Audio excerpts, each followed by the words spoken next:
Hi, thank you for inviting us into your organization today so that I can speak about my story and how your help helps people like me in and around the community of Red Deer through the good work that the United Way does in our community. So I'll start by sharing my story. I was born in a little village in northwest England where I lived for the first 25 years of my life. And as a child, I was one of those kids who loved school. I was at my happiest when I was learning. But one of the things that I really hated about school was having to do sports. And whether it was in the gymnasium or out on a muddy, rainy day playing field hockey, it wasn't my favorite time, mainly because I was always in pain, especially my feet and my knees. In those younger days, my parents took me to many doctors, surgeons, specialists to try and find out what was wrong. And they were always told that I had growing pains. And this continued until I was 11 years old when I was actually diagnosed with rheumatoid arthritis. And at that age, I had no idea what rheumatoid arthritis was, except that it was painful.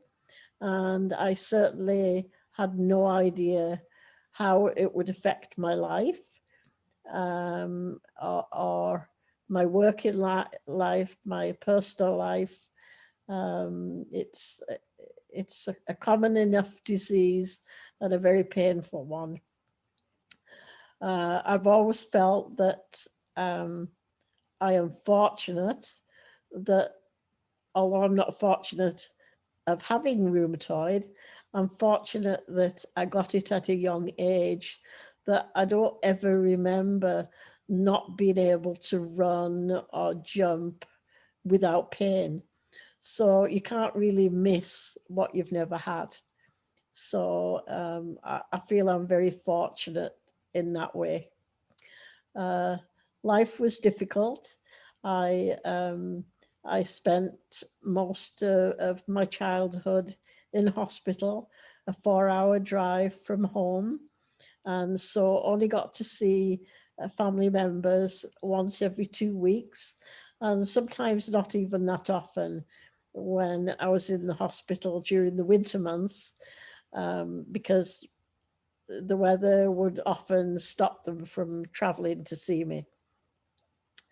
At the age of 21, I had to have one of my hips replaced, and I had several surgeries on my knees.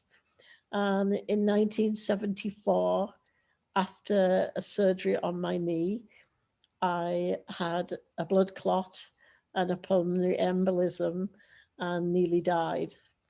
And at that time, my eldest sister had emigrated to Stettler with her husband and family.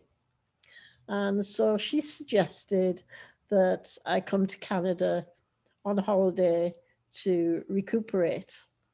So I came over for 6 weeks, and a week before I was due to go home, I fell in one of the local stores and I dislocated my replacement hip joint. I was 25 at the time, and I was in the university hospital flat on my back for 3 months. And then after I came home, I still wasn't allowed to travel and ended up staying, thanks to immigration who allowed it. I stayed for 12 months. And in that 12 months' time, I found that my health was a lot better because here in Canada, especially in Alberta, we have very cold winters, but it's dry. And in England, it was very wet and damp. So I went back to the UK and I tried to emigrate to Canada because I loved it here. And I failed due to my health. So I came back for another year.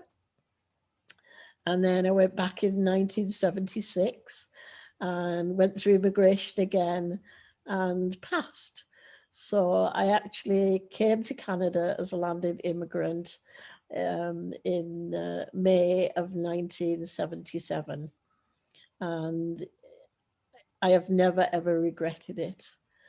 People often used to ask me how I ended up in Stettler. That's where my sister lived.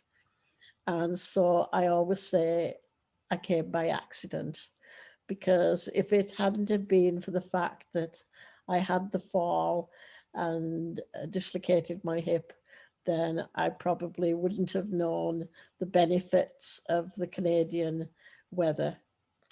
I moved to Red Deer in 1995 to be closer to a bigger hospital facility, because my life runs around medical appointments and many other complications that I have from the rheumatoid, as well as other medical conditions like osteoporosis and diverticulitis. And I also have a very rare disease called Felty syndrome, which about 2% of rheumatoid patients get when they've had it long term, like I have. And it does cause me to be very prone to infections. And so, especially during this time with COVID, I'm thankful that I can still come into organizations like yourselves by Zoom or another virtual way, so that I can continue with my work as an ambassador for the United Way. The United Way does so many things for our community, and it helps financially many agencies in our community and around Central Alberta. And one of the agencies that they financially help is the outreach department at the Golden Circle. And I am a client of the Golden Circle, as well as the board of directors. I've been volunteering there for over 20 years. And as a client, I'm able to get help because I live on my own with no family left now. And so I'm able to access things like help with yard work, to mow my grass, to shovel snow in the winter. And also I can access housekeeping and grocery shopping through the Golden Circle.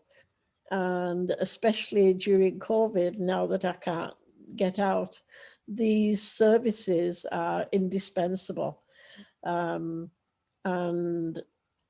none of these would be possible without your dollars, because every dollar that you give to the United Way goes to help people like myself live a good life still in our community. Even though I have many disabilities and I'm in a wheelchair, I can still be a contributing volunteer to different agencies in Red Deer.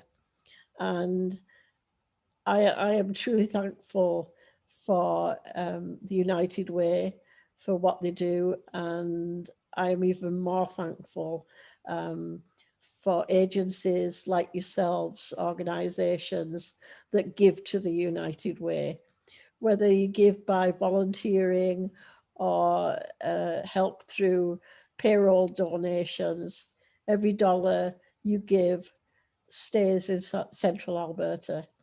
And without your help, I'd probably have to live in a lodge. And I'm certainly not ready for that. I enjoy living in my own home. I enjoy being able to contribute to society. And that's all thanks to you. You are the people that are the backbone of the United Way. And so I'd like to thank you for helping me um, continue to live a good life, to continue, most of all, to be as independent as I possibly can be, because that means so much to me. So thank you. Thank you from the bottom of my heart for your help and for all the help that you give the United Way.